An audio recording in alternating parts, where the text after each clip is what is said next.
There is three important jobs in this world. So important, it decides the path of our civilization.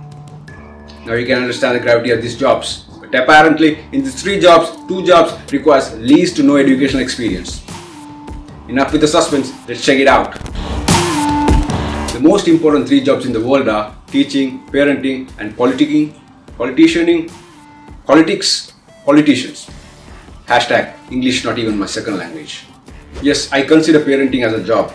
It's a very important job and we are terrible at it. And of course, how can you expect qualification for something you're not getting paid for? Even how important that job is. Like everything, I think we should also have some regulations on this. Some assessment to identify the losers and take the rights to raise a kid. You fell for it? I'm just kidding. It's a human right. Anybody can have a kid and they can raise the kid any way they want. Even how messed up here. Rolling the dice on important things makes us human. Teaching.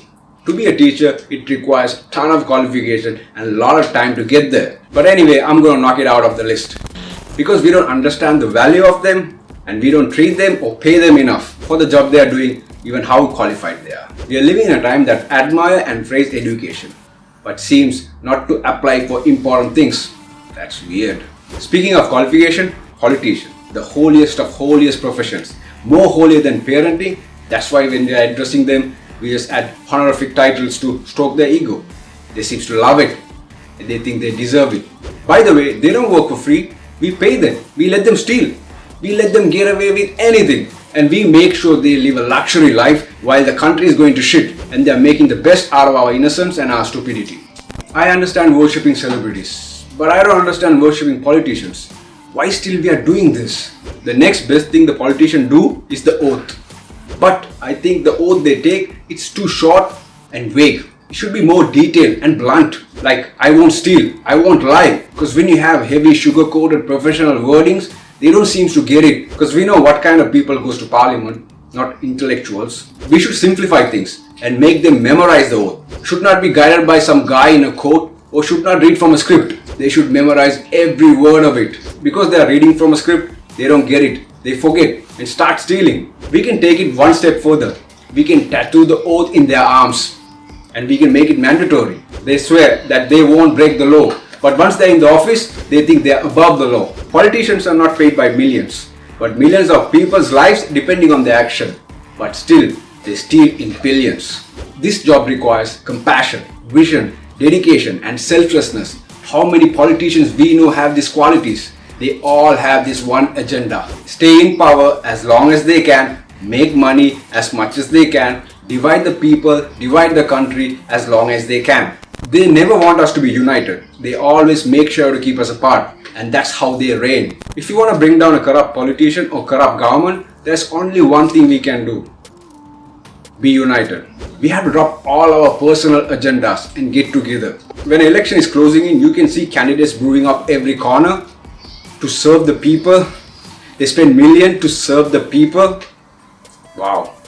Serve the people. So eager to serve the people. But when it's come to their qualification, that's where everything gets tricky. Wealth should not be a qualification. Lineage should not be a qualification. This is a very important job. Nepotism should be banned if you are not qualified. Representing a popular party should not be a qualification. Childhood dream definitely not be a qualification if you are not qualified. Popularity never ever should be a qualification. Just like every job, people who dying to serve the people have to go through a rigorous vetting process. We should have standards, for God's sake. These people represent us for the world. They make decisions for us and for the future. We should identify the thieves before handing our future in a platter for them to destroy. If we are having a corrupted government in a third world country and the politicians are rich, it's our fault. We did this to ourselves. Naturally, humans are flawed. But the people who can overcome their flaws should be leaders. If not, don't do the job. You're not qualified for the job. Just leave. If you cannot do your job, don't complain. Just leave. We need brave investigative journalism, not sellouts. We have to support them because that's the only way we can take these people down. This is what happens. Unqualified people get elected, they get into the job, but they don't know how to do the job. And there's so much prestige involved in this job, they cannot go back to their normal jobs or normal life. So they try to stay in their power as long as they can. End of the day, we cannot blame the politician for everything. We should take the responsibility. What we give is what we get. So we have to do the best. We have to educate ourselves about this politics. because it's a very important part of our life. We all can do better. Let's take responsibility.